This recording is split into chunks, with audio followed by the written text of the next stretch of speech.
Hadirin jemaah Idul Adha rahimani wa rahimakumullah. Alhamdulillah, dengan memuji, bertakbir sebelumnya, bertasbih setelahnya kepada Allah Subhanahu wa taala. Alhamdulillah, kita masih diberikan kesempatan oleh Allah Subhanahu wa taala untuk dapat menunaikan ibadah Idul Adha di tahun 1440 Hijrah ini. Kita bermohon kepada Allah Subhanahu wa taala, semoga Idul Adha di tahun ini dijadikan oleh Allah lebih baik, lebih istimewa, lebih dapat menggali hikmahnya dibandingkan dengan tahun-tahun yang telah kita lalui.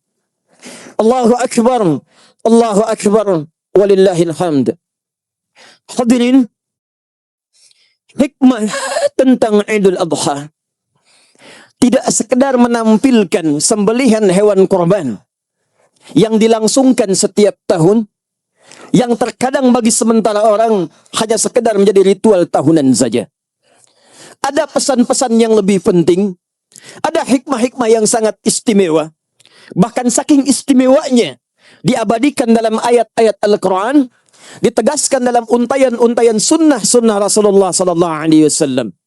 Tiada lain hikmah terbesar itu kembali kepada perjalanan spiritual kakek buyut Nabi Muhammad sallallahu alaihi wasallam, yaitu Nabi Ibrahim alaihi salam dan putranya Nabi Ismail alaihi salam. 30 generasi sebelum kelahiran Nabi sallallahu alaihi wasallam. Ribuan, bahkan mungkin puluhan ribu tahun, tapi masih diabadikan kisahnya dalam Al-Quran sampai dengan masa yang kini kita alami. Hadirin, Nabi Ibrahim alaihi salam tidak semudah kemudian mendapatkan predikat yang terdekat dengan Allah. Gelarnya langsung disebutkan oleh Allah, Khalilullah. Wattakhadallahu Ibrahim khalida.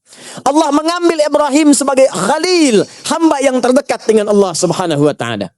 Saking dekatnya 30 generasi sebelum kelahiran Nabi Muhammad sallallahu alaihi wasallam.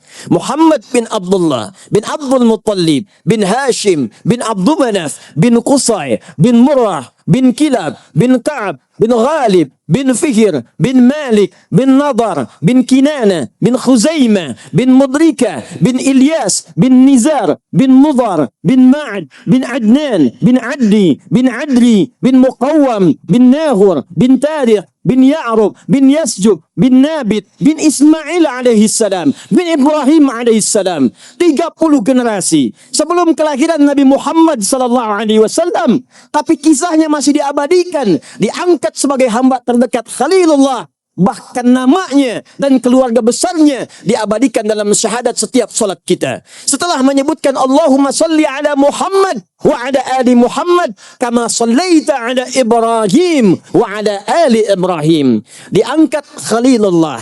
Disebut namanya dalam salawat setiap kali kita salat. Bahkan puluhan ribu tahun setelah beliau wafat, dekat dengan Allah Subhanahu wa taala. Gelarnya Abul Anbiya. Dari setiap kanan dan kiri sisi istrinya terlahir Nabi. Dari Sarah alaihi salam muncul kemudian Ishaq. Dari Ishaq muncul Ya'qub. Dari Ya'qub muncul Yusuf. Sampai dengan ke Daud, sampai Musa sebelumnya, sampai Sulaiman, sampai ke Isa alaihi salam. Jalur ke atasnya ada Maryam, ada Imran, menikah dengan Hanna, ke sampingnya Zakaria. Seluruh Nabi dan Rasul Abul Anbiya. Pertanyaan terbesarnya, dari seorang hamba biasa, bagaimana bisa disanjung oleh Allah dengan Khalilullah? Abul Anbiya.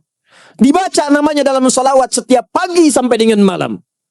Apakah untuk mendapatkan status ini sampai jaminan surga di sisi Allah Subhanahu wa taala sekedar mudah diraih dengan membalikkan telapak tangan? Tidak. Ada pesan yang tiap tahun disampaikan kepada kita melalui ritual kurban itu. Kita diminta belajar bahwa untuk mendapatkan status terbaik ini, yang nanti dipelopori, dicontohkan oleh Nabi Muhammad SAW, ada perjalanan yang harus kita lalui. Bagian pertama dari kisah ini, kita buka dengan semangat Nabi Ibrahim alaihissalam belajar mendekatkan diri kepada Allah Subhanahu wa taala. Quran surah yang ke-6 dari ayat 75 sampai dengan ayat ke-77-nya.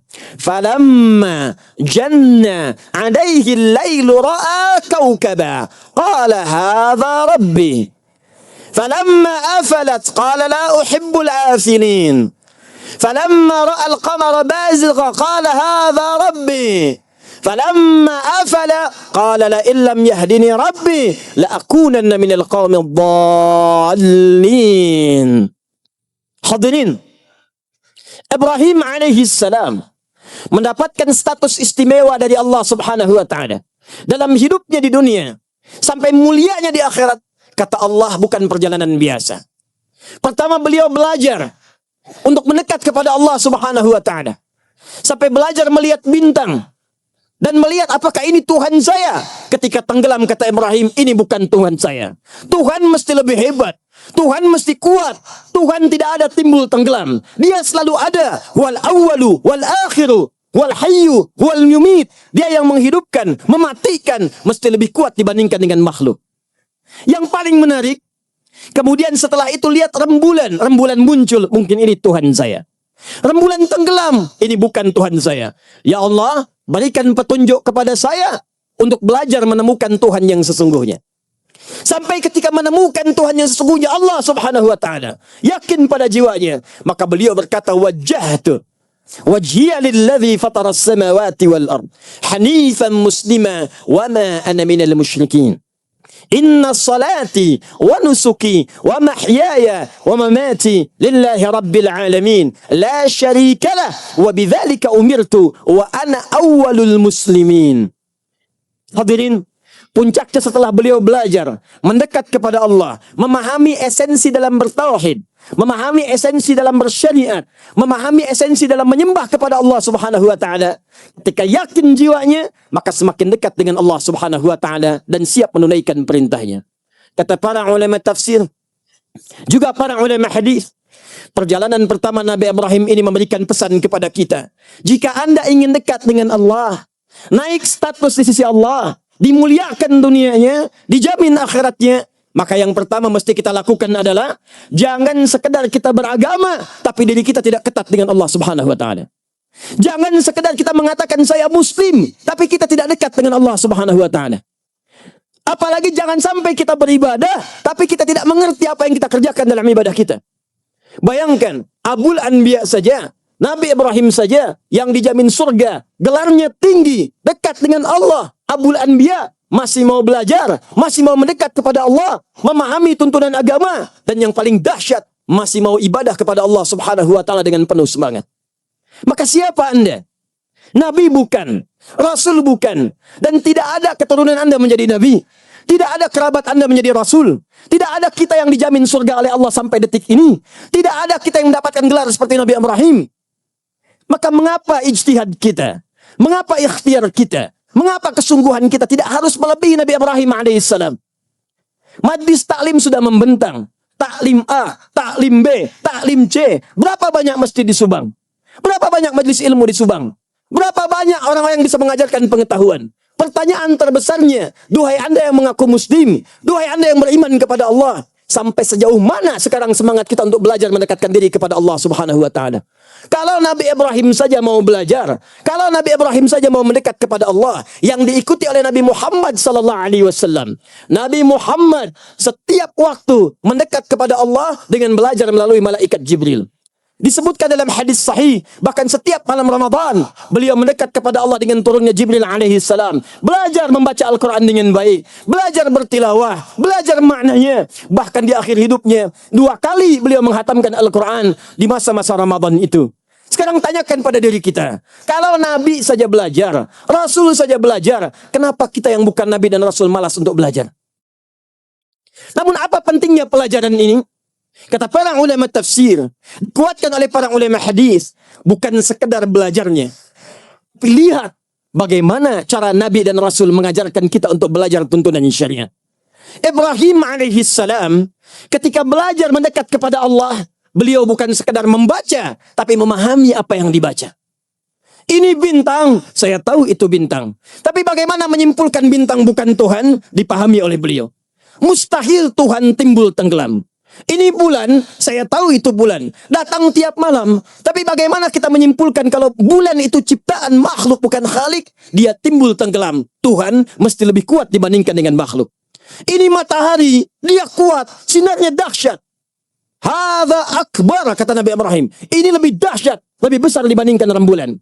Tapi ketika tenggelam, falamma afalat, ketika tenggelam, kata beliau, ini bukan Tuhan saya. Tuhan saya mesti lebih hebat dibandingkan dengan ini. Kata para ulama tafsir, kalimat ini memberikan kesimpulan kepada kita. Dalam beragama itu, dalam bersyariat itu, kalau ingin mendapatkan kenikmatan ibadahnya, dekat dengan Allahnya, tidak sekedar kita hanya hafal membacakannya dan melakukan ibadahnya, tapi mesti paham apa yang kita kerjakan dalam ibadah yang kita tunaikan itu.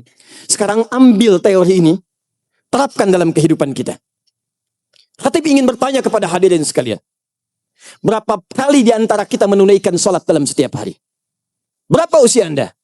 20 tahun, 30 tahun, 40 tahun, 50 tahun, 60 tahun. Dari sekian tahun kita hidup, berapa ribu kita menunaikan salat dari sehari 5 kali itu?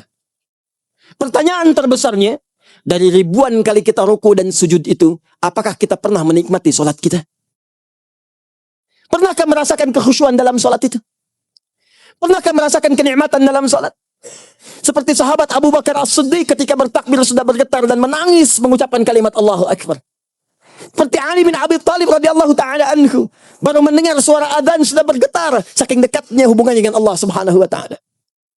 Seperti Imam Malik yang bahkan sebelum beliau berdakwah, beliau memperbaiki dirinya karena merasa akan diperhatikan oleh Allah Subhanahu wa taala. Di mana kenikmatan kita saat menunaikan salat?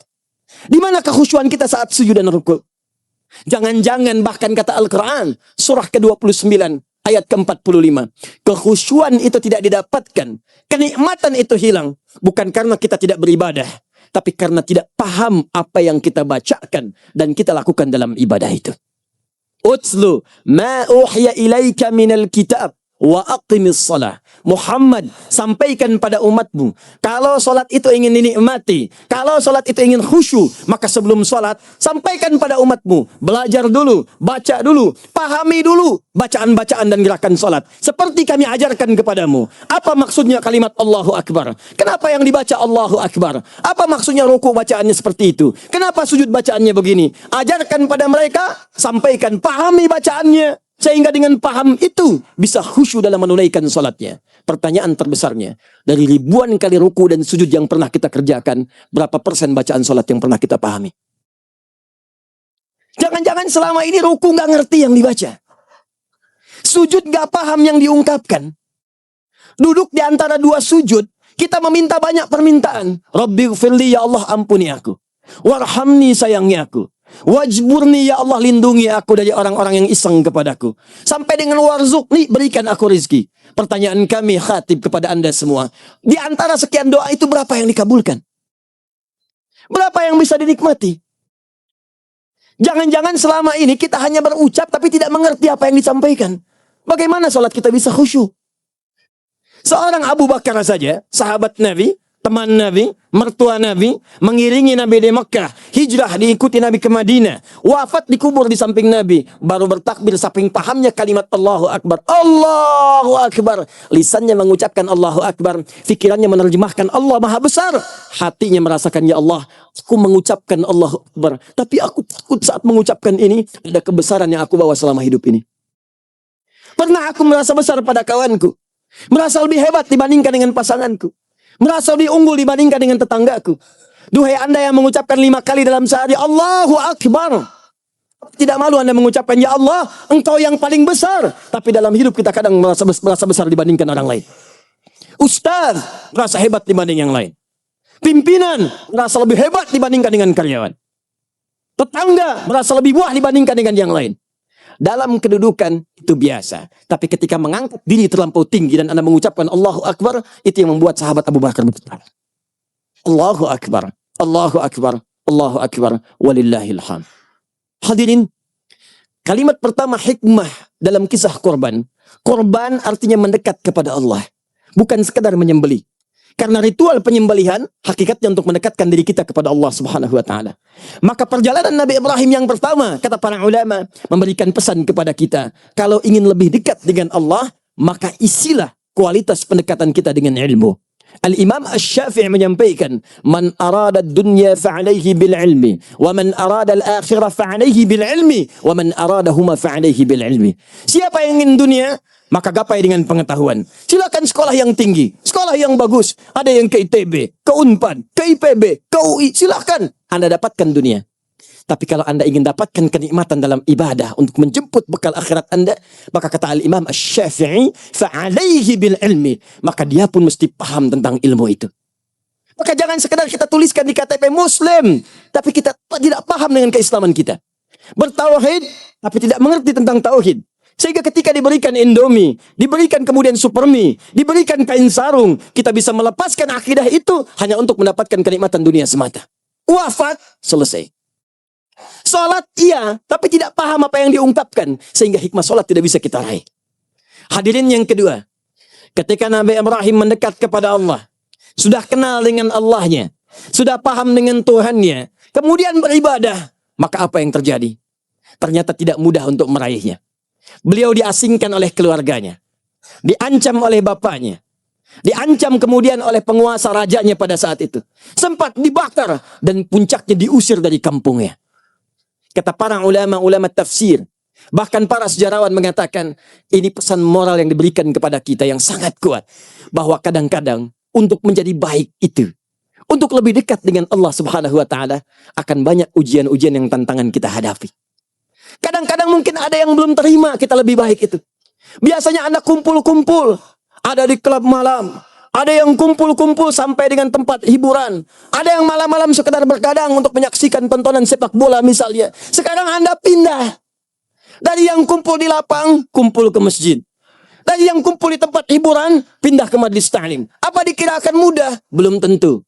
Kadang-kadang sekitaran Anda akan mengatakan, Masya Allah, soleh sekarang. Masya Allah, sudah berubah sekarang. Oh, jadi orang soleh sekarang. Celaan bisa muncul. Hinaan bisa keluar. Bahkan kadang-kadang perubahan kita menjadi baik belum tentu diterima oleh lingkungan sekitaran tempat kita tinggal. Maka bersabarlah. Bersabarlah. Kalau kita dicela, memang tidak ada yang lepas dari celaan. Kalau Anda orang baik, Anda akan dicela oleh orang yang tidak baik. Kalau Anda orang tidak baik, maka Anda akan dicela oleh orang yang baik. Allah saja Tuhan dicela oleh orang yang tidak beriman. Malaikat dicela, Rasul dicela, sahabat dicela, tabi'in dicela, ulama dicela. Anda Tuhan bukan, malaikat bukan, Rasul bukan, Nabi bukan, sahabat bukan, tabi'in bukan, ulama belum. Kenapa kemudian kita tidak takut-takut dengan celaan? Jadi kalau kita orang baik dan ingin jadi baik, maka Allah akan titipkan di lisan-lisan yang kurang baik untuk menetapkan kita telah berubah menjadi baik. Ketika ada orang yang mengatakan, soleh sekarang, itu tandanya bukan celaan. Tapi kalimat itu dititipkan oleh Allah kepada lawan Anda untuk menetapkan bahwa Anda sekarang sudah berubah dekat dengan Allah Subhanahu wa Ta'ala. Tapi pesan moralnya kata para ulama tafsir, jangan kita terlampau sedih dengan itu semua. Kita itu masih kecil dibandingkan para nabi. Jadi kalau ada keluarga yang belum sepakat, kita membebaskan diri dari riba. Ada keluarga yang belum paham, sekarang kita pengen tahajud. Ada keluarga yang belum mengerti, sekarang kita ingin mendekat kepada Allah Subhanahu wa Ta'ala, maka jangan gentar. Kita tidak mengalami ujian seperti para nabi diuji. Tidak ada yang membakar Anda. Tidak ada yang mengusir Anda dari kampung. Tidak ada yang melempari Anda dengan batu. Seperti Nabi Muhammad pernah dilempar. Nabi Ibrahim pernah dibakar. Tapi apakah mereka mengeluh? Tidak. Maka mendekatlah kepada Allah, belajar dengan baik sampai kita mendapatkan kenikmatannya. 3. Jika kita sudah melewati ujian yang dahsyat ini, jika kita sudah merasa dekat dengan Allah Subhanahu wa Ta'ala, maka Allah akan anugerahkan sesuatu yang sebelumnya tidak pernah kita dapatkan. Tiba kemudian Nabi Ibrahim mendapatkan Sayyidah Hajar, yang bahkan disampaikan oleh istrinya sendiri Sayyidah Sarah, dan mendapatkan anugerah yang selama ini ditunggu oleh beliau. Lahirnya Ismail alaihissalam. Ismail alaihissalam. Hikmah ketiga. Hikmah ketiga. Awalnya memang susah. Nggak pernah tahajud, sekarang pengen bangun malam. Nggak pernah baca Quran, sekarang ingin menghafal. Jangan dikira awalnya mudah. Kadang-kadang terlambat bangun. Kadang-kadang mata berat. Tapi kalau sudah dinikmati, Allahu Akbar. Waktu subuh 4.42, Anda bangun 4.40, seakan menyesal. Ya Allah, terlambat saya bangun. Padahal subuh belum dikumandangkan azannya. Masa latihan memang berat. Tapi setelah kita lalui, ringan rasanya. Enak kita nikmati. Kehilangan Ramadan, penyesalan luar biasa. Nanti kalau sudah dekat dengan Allah, kehilangan puasa sunnah, rasanya ada yang tertinggal dalam kehidupan. Hadirin, yang keempat, Ismail dilahirkan. Baru lahir, sudah diuji lagi oleh Allah Subhanahu wa taala.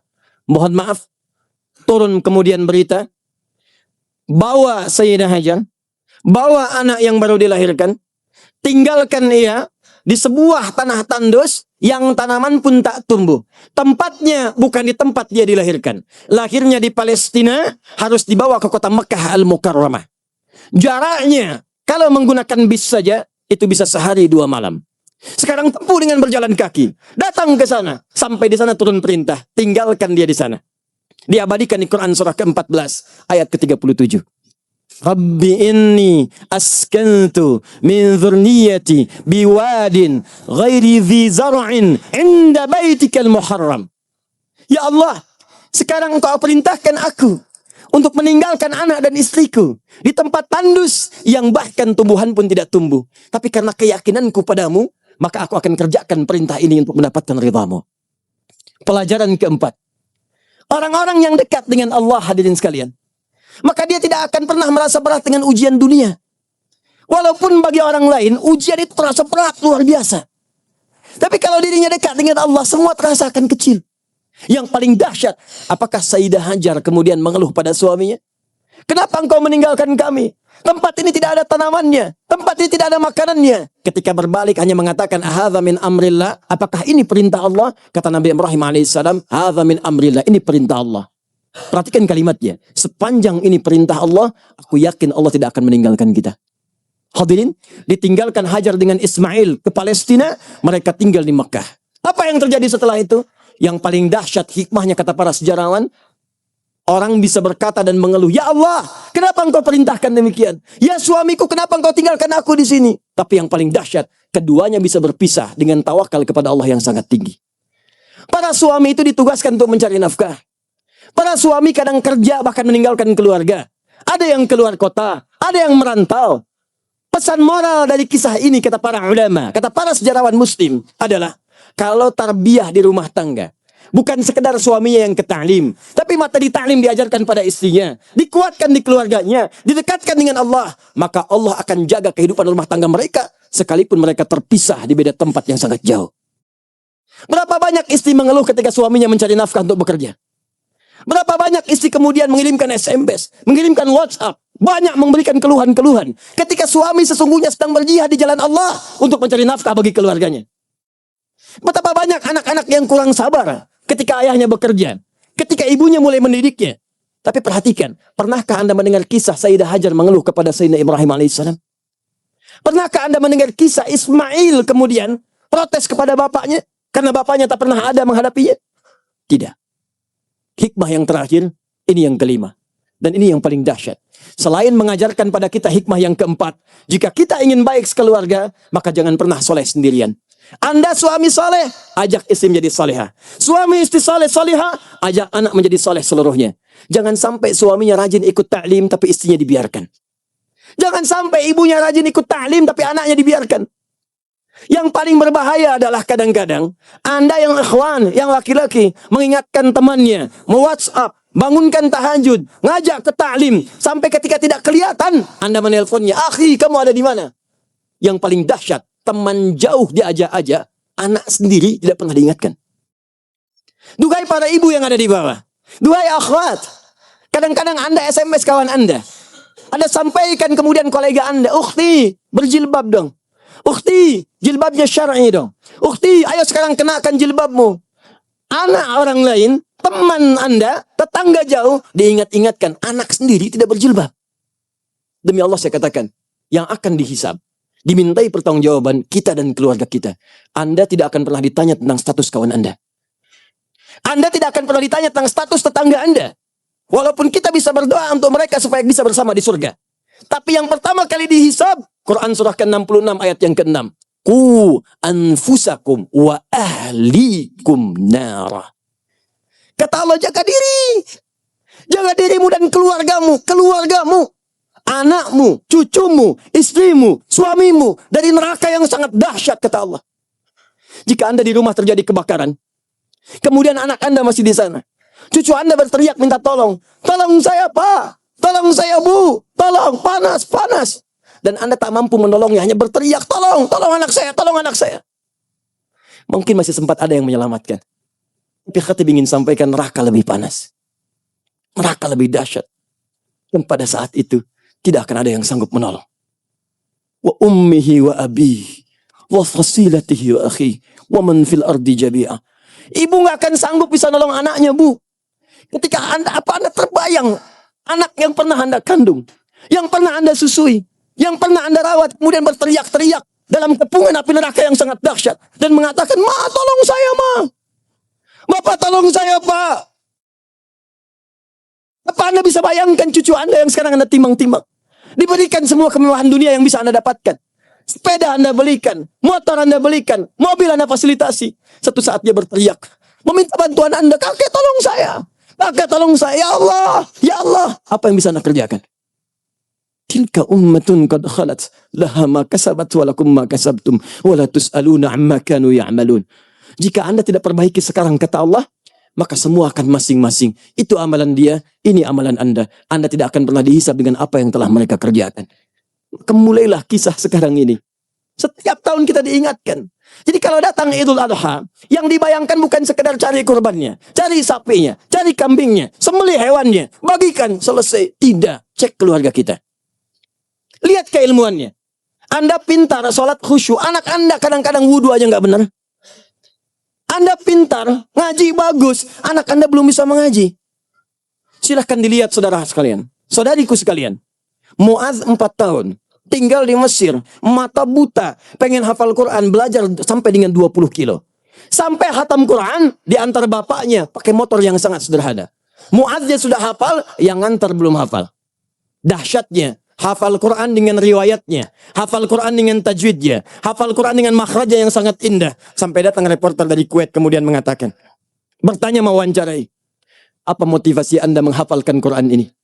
Perhatikan jawabannya.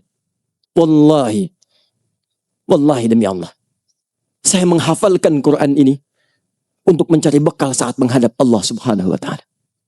Saat saya dihisab sendirian dengan Allah, saya dihisab oleh Allah sendirian. Tangan saya bergetar, kaki saya bergetar. Tak ada lagi ayah saya yang menemani. Tak ada lagi ibu saya yang pernah melahirkan saya.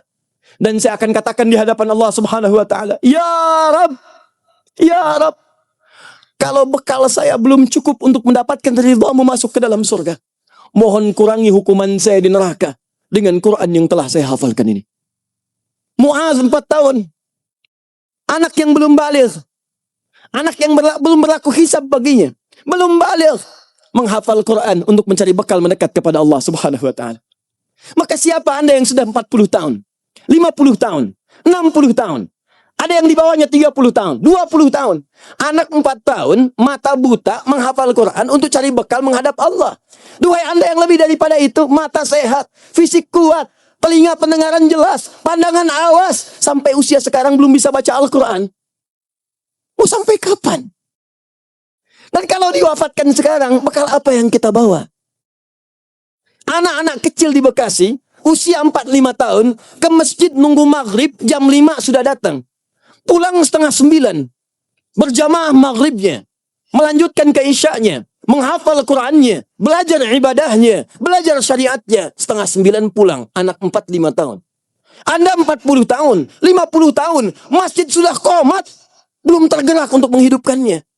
Dan cita-citanya masuk surga Firdaus, luar biasa. Bertakwalah kepada Allah Subhanahu wa Ta'ala. Allahu Akbar, Allahu Akbar, walillahil hamd. Hikmah yang terakhir, yang kelima. Ibrahim alaihissalam diperintahkan oleh Allah tinggalkan Ismail di Mekah dengan ibundanya. Ada hikmah yang aku akan tetapkan di kemudian hari. Yakin dengan itu. Tapi yang dahsyat, Ibrahim tinggal di Palestina, Ismail menetap dengan ibunya di Mekah. Ibrahim sebagai nabi, rasul, ayah, suami. Yang paling dahsyat, tugas kenabian kerasulan mengharuskan beliau untuk berdakwah.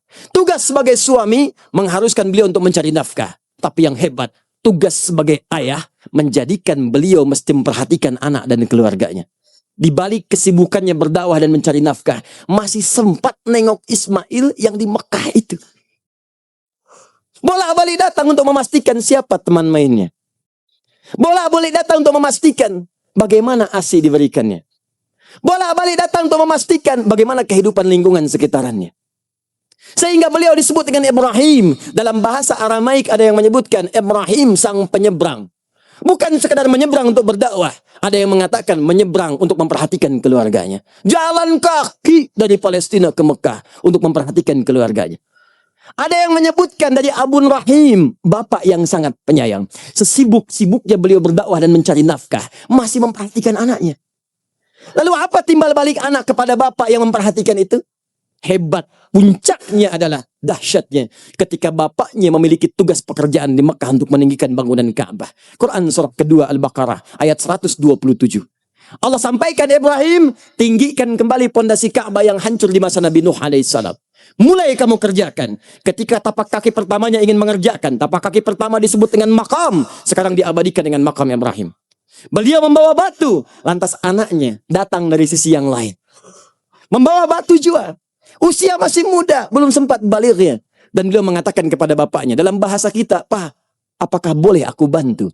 Datang membawa batu, dalam bahasa Arab disebut dengan hajar. Kalau disusun-susun jadi sebidang disebut dengan hijar. Kalau jadi bangunan atau sekat atau ruangan disebut dengan hujrah namanya. Maka datang dari sisi yang lain, kemudian membantu bapaknya. Sisi bantuan itu sampai sekarang disebut dengan Hijr Ismail. Anak belum balik 4-5 tahun. Lihat bapak kerja, masih mau bantu. Dan nawarkan kepada ayah, boleh nggak anda bantu? Saya tanya kepada anda. Duhai anda yang punya anak. Duhai ibu yang melahirkan anaknya. Duhai ibu yang menyusui anaknya. Jika anda sedang bekerja saat ini, apakah anak anda tergerak membantu anda? Jangan-jangan ibu yang nyapu, anak yang perintahkan. Jangan-jangan bapaknya, bapak yang kerja, anak yang menikmatinya. Anak yang pakai mobil, bapak disuruh bayarin bensinnya. Anak yang pakai mobil, bapak disuruh nyucinya. Jika ini terjadi dalam kehidupan, maka jangan salahkan anak dulu. Perhatikan pesan moralnya. Jangan langsung salahkan anak dulu. Tanyakan pada diri kita, sesibuk apa sampai anda lupa perhatian kepada anak anda, sampai dia tidak punya pesan dan kesan kepada anda. Ibrahim sesibuk-sibuknya masih nengok anaknya. Bermain dengan anaknya, melihat anaknya. Karena itu dalam Al-Quran diabadikan, sesibuk apapun seorang ayah mesti punya waktu dengan anak. Luqman ngobrol dengan anaknya. Wa idh qala Luqmanu libnihi wa huwa ya'izuhu ya bunayya la tusyrik billah. Yang ngobrol bukan istrinya, yang ngobrol bukan ibunya, Luqmannya. Yakub ngobrol dengan Yusuf. Yakub bapaknya, Yusuf anaknya. Tidak disebutkan ibunya. Kenapa ibu tidak disebutkan dalam Al-Quran dalam interaksinya dengan anak? Kata para ulama tafsir, karena anak dekat dengan ibu itu sudah biasa. Karena tugas ayah itu di luar mencari nafkah, ayah dekat dengan anak itu yang luar biasa. Karena itu pesan moral kita mengajarkan kepada kita. Mohon izin dan mohon maaf. Jika ada seorang anak tidak peka dengan pekerjaan atau beban orang tuanya, maka jangan cepat langsung salahkan anaknya. Boleh jadi Anda yang terlampau sibuk dulu sehingga tidak bisa memberikan perhatian kepada anaknya. Anak Anda menunggu Pak di rumah 8 jam. Anda bekerja di luar. Dia kadang menggambar-gambar sesuatu. Dia mengarang-arang cerita. Dia ingin setoran hafalan. Tiba-tiba Anda pergi entah kemana. Tidak ada kabar. Kadang-kadang pulang tidak menyapa. Kadang sekedar langsung istirahat. Kadang untuk sekedar menyapanya, senyum kepadanya tidak punya waktu. Pantas anak Anda mencari perhatian di luar rumah. Pantas dia kebut-kebutan di luar rumah. Pantas ada yang kena narkoba. Karena hakikatnya bukan itu yang dia inginkan, tapi perhatian Anda yang ingin dia dapatkan. Cek lagi keluarga kita pulang ke rumah. Lihat anak kita. Bahkan kalau perhatian kita begitu dalam, maka terjadilah tingkat paling tinggi dalam kehidupan berkemanusiaan. Ketika Allah turunkan berita Quran surah 37 bagian terakhir di khutbah ini, ayat 102 sampai dengan 109. Bapaknya mengatakan, Ya bunayya, inni ara fil manami anni azbahuka fanzur madza tara. Duhai anakku sayang, papa bermimpi papa nyembelih kamu. Maka bagaimana pendapatmu? Apa jawab Ismail? Bapak mimpi tadi malam, cuman mimpi. Nyampaikan ke anak, papa sembelih kamu. Cuma mimpi. Anak bisa berkata, Pak itu kan cuman mimpi. Pak mungkin mimpi yang gak ada maknanya. Pak mungkin bunga tidur. Tapi yang paling dahsyat jawabannya, Ya abatif ma tu'mar satajiduni insyaallahu minas sabirin. Perhatikan, Ismail tidak mengatakan ya abi. Ismail tidak mengatakan ya buya. Tapi mengatakan ya abati. Abi rasa hormat, panggilan kehormatan. Buya, panggilan sayang. Kalau Anda ingin padukan buya dan abi, hormat dan sayang, rubah kalimat yang menjadi abati. Ya abi, pa, demi hormat nanda kepada ayah. Ya buya, demi sayang nanda kepada ayah. Ya abati, pa, demi sayang dan hormat nanda kepada ayah. If'al, kerjakan sekarang, jangan tunda. Satajiduni insyaallah minas sabirin. Pasti engkau dapati aku insyaallah termasuk orang sabar. Hadirin sekalian, bapak mimpi nyembelih anak tadi malam. Disampaikan pada anak besok paginya. Kata anaknya, kerjakan sekarang. Bapak itu nabi, bapak itu wahyu. Pasti mimpi itu benar, bah. Kerjakan sekarang. Jika perhatian kita pada keluarga tinggi, jangankan sekedar membantu kita dalam pekerjaan, nyawa pun anak itu akan berada di garda terdepan untuk mempertahankan kita. Dan misi-misi yang baik yang diridhoi oleh Allah Subhanahu wa taala. Hadirin sekalian, puncaknya ketika disembelih itu Allah ganti kemudian dengan hewan kurban. Bismillah ya Allahu Akbar. Kalimat Allahnya disebutkan. Kalimat akbarnya muncul. Kalau sudah Allahnya akbar, maka semua yang tinggi termasuk hewan itu tidak ada nilainya. Tidak ada nilainya. Allah akan ganti semua itu dengan kebahagiaan yang sangat luar biasa. Puncak terbesarnya sembelih hewan sebagai syukur kepada Allah Subhanahu wa taala. Inna a'tainakal kautsar. Sungguh kami telah berikan kepadamu nikmat yang sangat banyak. Fasalli li rabbika wanhar. Maka syukuri itu dengan salat dan berkurbanlah kepada Allah Subhanahu wa taala. Hadirin sekalian, puncak kurban adalah puncak kedekatan kita dan keluarga dengan Allah Subhanahu wa taala. Karena itu sebelum kita berdoa, mari kita merenung sejenak. Ingat keluarga kita, ingat anak yang dilahirkan, ingat anak yang dirawat, ingat cucu yang disayang, ingat keluarga besar seluruhnya. Apakah kalau Allah wafatkan kita hari ini sudah punya bekal yang cukup untuk menghadap kepada Allah Subhanahu wa taala? Maka kita evaluasi kembali, ayo belajar kembali, hidupkan majlis-majlis ilmu. Datangi belajar yang baik, salat yang baik, yang paham, haji yang baik, yang paham, zakat yang baik, yang mengerti, ajak keluarga, hidupkan dan nikmati keindahannya mendekat kepada Allah sekeluarga seluruhnya. Mari kita berdoa kepada Allah Subhanahu wa taala. Mudah-mudahan ibadah kita diterima di saat ini, kurban kita diterima oleh Allah Subhanahu wa taala, bukan sekedar mengorbankan hewan yang disembelih, tapi mengorbankan diri kita untuk mendekat kepada Allah Subhanahu wa taala. Alhamdulillahi rabbil alamin, arrahmanir rahim, maliki yaumiddin. Iyyaka na'budu wa iyyaka nasta'in. Ihdinas siratal mustaqim, siratal ladzina an'amta 'alaihim ghairil maghdubi 'alaihim waladdallin. اللهم لك الحمد ولك الشكر كما ينبغي لجلال وجهك الكريم ولعظيم سلطانك.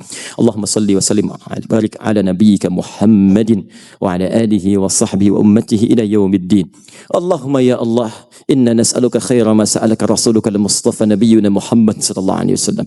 Ya Allah, kami bermohon kepadamu di duha yang baik ini ya Allah, di momentum yang indah ini ya Allah, segala kebaikan yang pernah dimintakan oleh Rasulmu Muhammad sallallahu alaihi wasallam. Wa na'udzubika min kulli syarri masta'adza bika anhu rasuluka al-mustafa Muhammad sallallahu alaihi wasallam. Dan kami berlindung kepadamu ya Allah dari segala keburukan yang pernah diperlindungkan kepadamu oleh Rasul Muhammad sallallahu alaihi wasallam. Allahumma rabbana la tada' lana fi maqamina hadha wa fi kulli maqamin dhanban illa ghafartah. Duhai Allah, kami mohon kepadamu, jika di masjid ini, di sekitarannya ya Allah, di lapang ini ada satupun hambamu yang datang di hari ini membawa lumuran dosa, jangan biarkan dia meninggalkan tempat ini kecuali engkau telah ampuni segala dosa-dosanya. Allahumma wala hamman illa farajtah. Jika ada di antara kami yang datang membawa kegelisahan, jangan biarkan dia meninggalkan tempat ini ya Allah kecuali engkau telah tenangkan keadaan jiwanya. Allahumma wala asran illa yassartah. Ya Allah, jika ada satu jamaah pun di sini ya Rabb, datang ya Allah ke majlis ini membawa kesulitan dalam hidupnya, sulit di rumah tangganya, pekerjaannya, kehidupan sosialnya, maka mohon ya Allah dengan keikhlasan amalnya angkat ya Allah dan mudahkan segala kesulitan hidupnya. Allahumma wala maridan illa syafaitah. Ya Allah, jika ada di antara kami, kerabat kami, keluarga kami yang tengah engkau uji dengan penyakit seberat apapun, maka mohon angkat dan sembuhkan penyakitnya. Allahumma ya arhamar rahimin, alif baina qulubina, aslih akhwalana ma yuqarribuna ila ridhaka ya rabbal alamin. Ya Allah, kami mohon ya Allah, mulai pagi ini, mulai duha ini, di Idul Adha ini, mohon lembutkan hati kami ya Allah untuk berubah lebih baik daripada hari-hari sebelumnya. Berikan kami hidayah ya Allah. Kami ingin berubah ya Rabb. Kami ingin lebih dekat denganmu ya Arhamar Rahimin. Allahumma tubna ilaika min kullil ma'asi.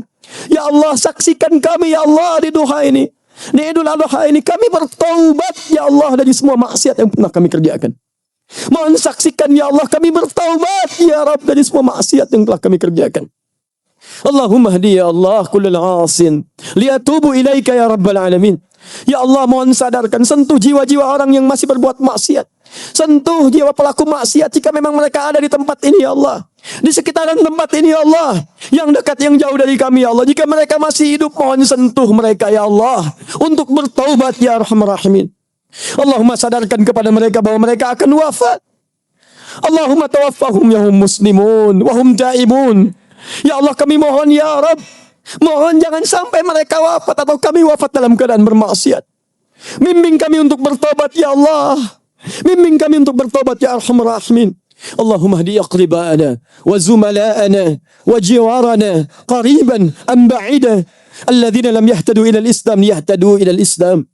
Ya Allah, kami mohon, jika ada keluarga kami, kerabat kami, tetangga kami, ya Allah, karyawan kami, teman kami, dekat ataupun jauh, sampai dengan pagi di duha Idul Adha ini belum mendapatkan hidayah untuk berislam, kami mohon, ya Allah, berikan hidayah pada mereka untuk masuk Islam, ya Allah. Berikan hidayah pada mereka untuk berislam, bersyahadat, ya Allah. Kami mohon jangan pisahkan dengan mereka di akhirat nanti, ya Allah. Mereka teman kami, ya Rabb. Mereka tetangga kami, ya Allah. Berikan mereka hidayah agar kami bisa bersatu dengan mereka di surgamu, ya Arhamar Rahimin. Allahumma hdi ya Allah ailatana, hdi ya Allah walidina, ummahatina, abaina, Allahumma auladana wa dhurriyyatina, ya Allah, liyataqrabu ilaik. Ya Allah, kami mohon, ya Allah, berikan hidayah pada keluarga kami, ayah kami, ya Allah. Jika ada ayah kami masih bermaksiat, ya Allah, belum rajin ibadah, berikan hidayah kepadanya, ya Allah. Dan ampuni dosa para ayah yang hadir pada saat ini, ya Allah. Jika memang ada hukuman, ya Allah, jika memang ada dosa, ya Allah, terjadi di rumah tangga kami karena dosa para ayah, mohon ampuni dosa para ayah, ya Allah. Angkat kesulitan kami, ya Allah. Allahumma ya Rabb, jika ada hadir para ibu saat ini, ya Allah, dan pernah menyumbang dosa di keluarganya, ya Rabb, maka ampuni dosa para ibu, ya Arhamar Rahimin. Allahumma lil aulad, jika ada anak-anak hadir pada saat ini, ya Allah, dan pernah banyak berdosa pada kedua orang tuanya, berkhianat pada kedua orang tuanya, bergibah bagi kedua orang tuanya, bahkan mencela orang tuanya, bahkan memurukan orang tuanya pada mereka yang melahirkannya, mereka yang memberikan nasinya, mereka yang meras peluh keringatnya untuknya, maka mohon ampuni dosanya, ya Allah. Allahumma jadikan keluarga kami keluarga yang saleh.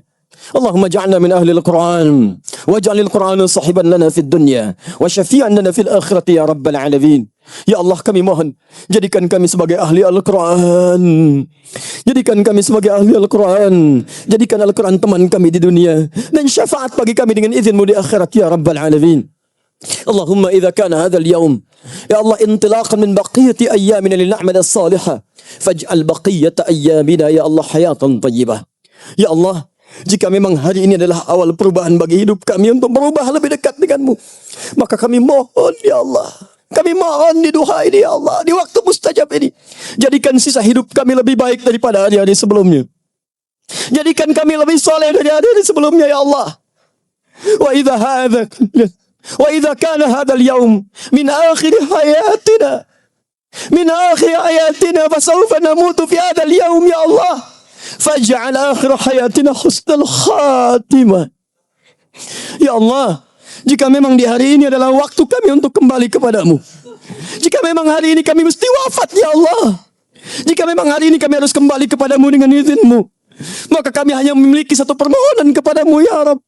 Jadikan wafat kami husnul khatimah, husnul khatimah.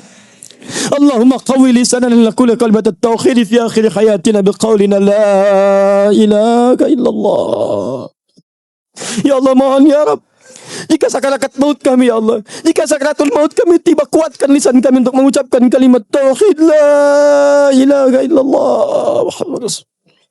Wajib kalimatan biqaulika ya ayyatuhan nafsul mutmainnah irji'i ila rabbika radiyatan maradiyah fadkhuli fi ibadi wadkhuli jannati. Dan mohon jawab, ya Allah, kalimat tauhid kami dengan panggilanmu yang indah, jiwa-jiwa yang tenang, ya ayyatuhan nafsul mutmainnah, cepat pulang kepada Rabbmu dengan penuh ketenangan. Aku rida kepadamu, engkau pun akan rida dengan pemberianku.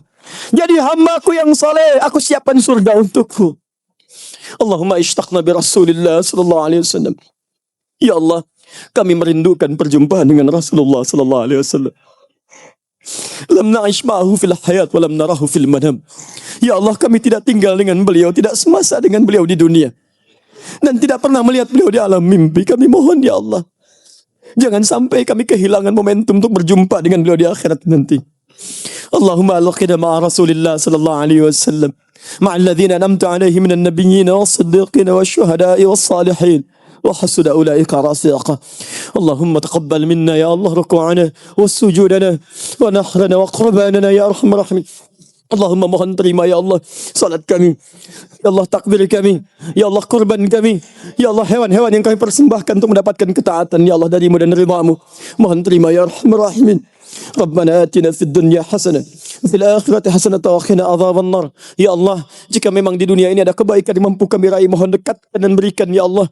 Dan jika di akhirat nanti ada kemuliaan yang bisa kami dapatkan, mohon dekatkan ya Allah dan anugerahkan. Dan mohon jauhkan kami dari segala hal yang dapat mengundang ridha dan dapat mengundang murka dan neraka-Mu.